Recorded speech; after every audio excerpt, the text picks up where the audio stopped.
শিক্ষা যে কোনো জাতির মেরুদণ্ড, উন্নতির প্রথম সোপান। যুগাচার্য স্বামী বিবেকানন্দের আধুনিক শিক্ষা সম্পর্কে অভিমতটা কীরকম? স্বামী অলকানন্দ রচিত স্বামী বিবেকানন্দের ভাবনায় ভারতীয় শিক্ষার ধারা এই গ্রন্থে আমরা এর একটা আভাস পাচ্ছি। লেখক লিখছেন, স্বামী বিবেকানন্দ সমগ্র পৃথিবী পরিভ্রমণ করে সিদ্ধান্ত বাক্যটি বললেন, ইউরোপের বহু নগর পর্যটন করিয়া তাহাদের দরিদ্রদেরও সুখ স্বাচ্ছন্দ্য ও বিদ্যা দেখিয়া আমাদের গরিবদের কথা মনে করিয়া অশ্রুজল বিসর্জন করিতাম। কেন এ পার্থক্য হইল? শিক্ষা। জবাব পাইলাম, শিক্ষা বলে আত্মপ্রত্যয়, আত্মপ্রত্যয় বলে অন্তর্নিহিত ব্রহ্ম জাগিয়া উঠিতেছেন। শিক্ষার বিষয়ে আলোচনা হলে অনিবার্যভাবে শিক্ষকদের প্রসঙ্গ এসে পড়বে। একজন আদর্শ শিক্ষকের চরিত্র কিরকম হওয়া উচিত? লেখক লিখছেন, এরপর তার শিক্ষা শুরু হয়।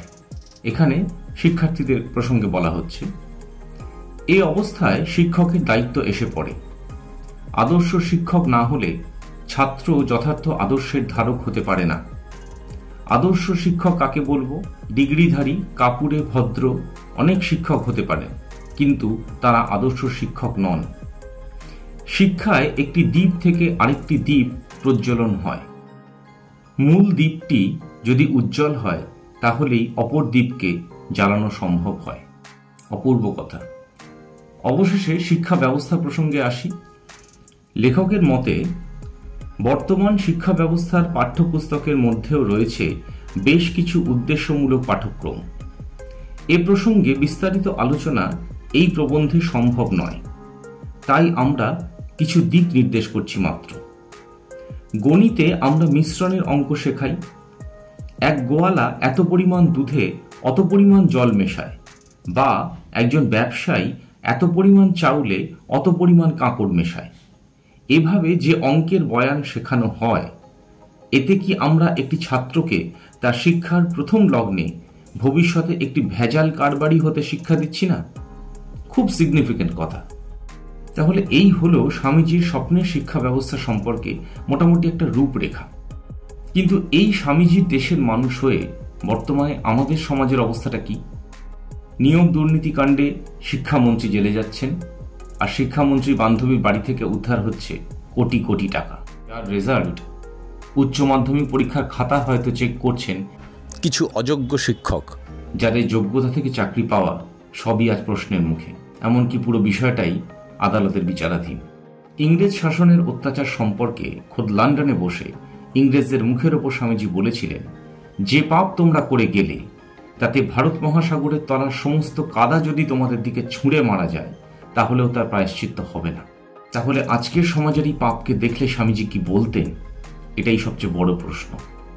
আসলে আজকে আমাদের শিক্ষা ব্যবস্থাটা হয়ে দাঁড়িয়েছে অনেকটা ওই 1912 সালের টাইটানিক জাহাজটার মতো।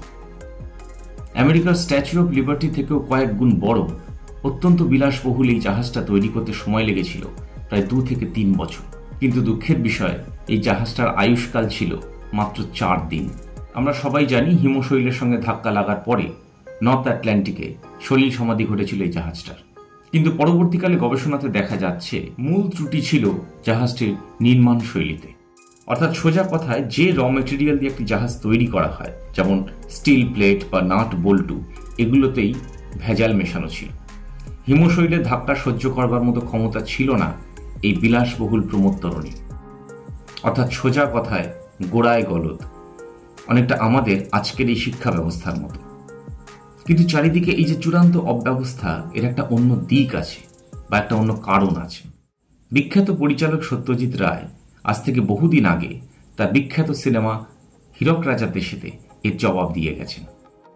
সেখানে শিক্ষামন্ত্রীর সেই ডায়লগটা মনে পড়ছে, যত বেশি জানে তত কম মানে।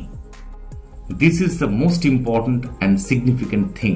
কারণ যদি কম না মানে তাহলে রাজা হোক বা রানী সবারই বিপদ ঘনিয়ে আসে। ভয়টা ঠিক এইখানে।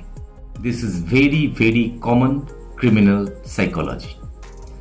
শেষে একটা কথা বলতেই হচ্ছে, এই যে চূড়ান্ত অব্যবস্থা বা এই যে আমাদের শিক্ষা ব্যবস্থা, এতে সবচেয়ে বেশি সাফারার কারা জানেন?